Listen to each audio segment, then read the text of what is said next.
सतयुग, त्रेतायुग, द्वापर युग और कलयुग। जहाँ सतयुग को सबसे लंबा और अच्छा युग माना जाता है, वहीं कलयुग को सबसे छोटा और भयानक युग माना जाता है। सतयुग, त्रेतायुग और द्वापर युग, इन तीनों युगों से 7 ऐसे व्यक्ति हैं जो आज भी जीवित हैं और उन्हें चिरंजीवी होने का वरदान प्राप्त है। आज मैं उन्हीं 7 चिरंजीवियों के बारे में आपको बताऊंगा और अंत में मैं कलयुग के बारे में एक बहुत ही खास बात बताऊंगा, तो वीडियो को अंत तक जरूर देखें। तो आइए शुरू करते हैं। हेलो दोस्तों, मेरा नाम है Aarav Sharma and welcome to the God secret YouTube channel. आज मैं अपनी वीडियो में उन 7 चिरंजीवियों के बारे में आपको बताऊंगा जो भगवान विष्णु के आखिरी अवतार यानी कि कल्कि अवतार का कली का अंत करने में साथ देंगे। और अंत में मैं कलयुग के बारे में एक बहुत ही खास बात बताऊंगा, तो वीडियो को अंत तक जरूर देखें। और अगर आपको मेरी वीडियो अच्छी लगे तो वीडियो को लाइक करें, चैनल को सब्सक्राइब करें और जितना हो सके मेरी वीडियो को शेयर करें। तो आइए शुरू करते हैं।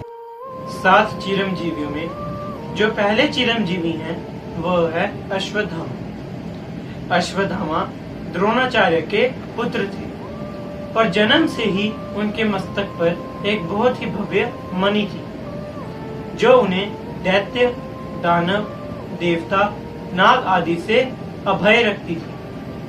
भगवान शिवजी से वरदान में मिली यह मणि अश्वत्थामा को बुढ़ापे, थकान और भूख से बचाती थी।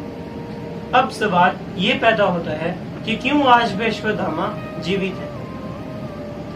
महाभारत में अर्जुन के पुत्र अभिमन्यु की विधवा पत्नी के पेट में जो बच्चा था वह अश्वत्थामा के ब्रह्मास्त्र चलाने से मर गया, जिसके बाद श्री कृष्ण को अत्यंत क्रोध चढ़ा और उन्होंने सबसे पहले अश्वत्थामा से उनकी मणि छीनी और फिर अश्वत्थामा को श्राप दिया कि वह धरती पर भटकते रहेंगे और कलयुग के अंत तक वहीं पर रहेंगे।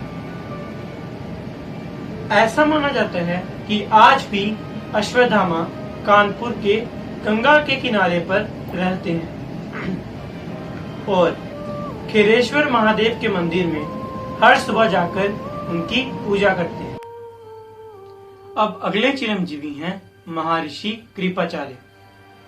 महर्षि कृपाचार्य कौरवों की तरफ से युद्ध लड़ रहे थे और युद्ध को खराब तरीके से लड़ने की वजह से भगवान श्री कृष्ण अत्यंत क्रोधित हो गए और उन्होंने महर्षि कृपाचार्य को श्राप दिया कि वह कलयुग के अंत तक धरती लोक में ही रहेंगे और संसार को भोगेंगे। अब अगले चिरंजीवी हैं महर्षि व्यास। महर्षि व्यास वही ऋषि हैं जिन्होंने महाभारत की रचना की थी और महाभारत को भगवान श्री गणेश से लिखवाया था। महर्षि व्यास ने यह निर्णय लिया था कि वह कलयुग के अंत तक धरती लोक में रहेंगे और भक्तों की सहायता करेंगे। महर्षि व्यास ने कलयुग को सर्वश्रेष्ठ युग बताया है क्योंकि सतयुग में लोग 10 वर्ष तक तपस्या करते थे, उसके बाद जाकर उन्हें फल मिलता था और वहीं त्रेता युग में लोग 1 वर्ष तक तपस्या कर अपनी तपस्या का फल लेते थे और फिर द्वापर युग में लोग 1 महीने तक तपस्या कर अपनी तपस्या का फल लेते थे।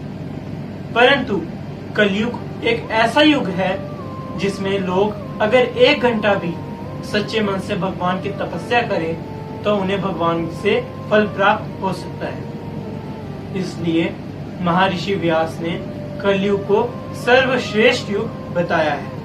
अब अगले चिरंजीवी हैं महाबली। भगवान विष्णु ने महाबली से प्रसन्न होकर उन्हें यह वरदान दिया था कि वह अनंत काल तक पाताल लोक पर राज करेंगे और उन्हें चिरंजीवी होने का भी वरदान प्राप्त है।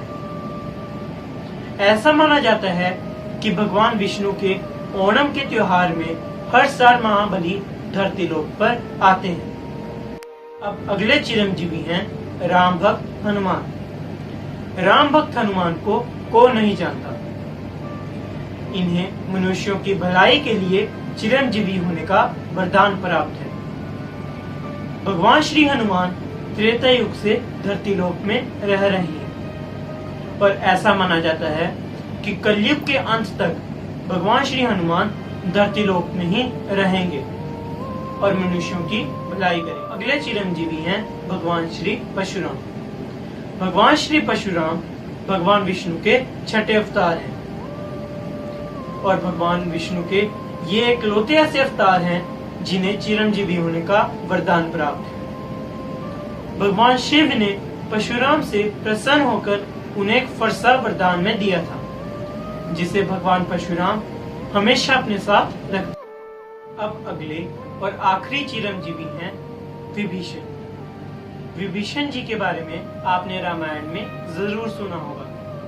विभीषण रावण के भाई थे। जहां रावण अन्याय और असुरों का साथ देता था, वहीं विभीषण उसका विरोध करते थे और हमेशा न्याय का साथ देते थे। युद्ध में भी विभीषण भगवान श्री राम की तरफ थे और जब युद्ध खत्म हुआ तो भगवान श्री राम ने विभीषण को लंका का राजा बनाया और विभीषण को चिरंजीवी होने का वरदान दिया। अब मैं आपको कलयुग के बारे में एक बहुत ही खास बात बताऊंगा।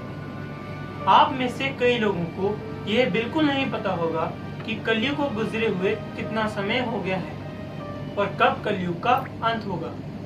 अब मैं आपको इसके बारे में बताऊंगा। कलयुग को गुजरे हुए कुल 5125 साल हो गए हैं और कलयुग के अंत होने में अभी 4,26,875 साल बचे हुए हैं। अब अगर आपको मेरी वीडियो अच्छी लगे तो वीडियो को लाइक करें, चैनल को सब्सक्राइब करें और जितना हो सके मेरी वीडियो को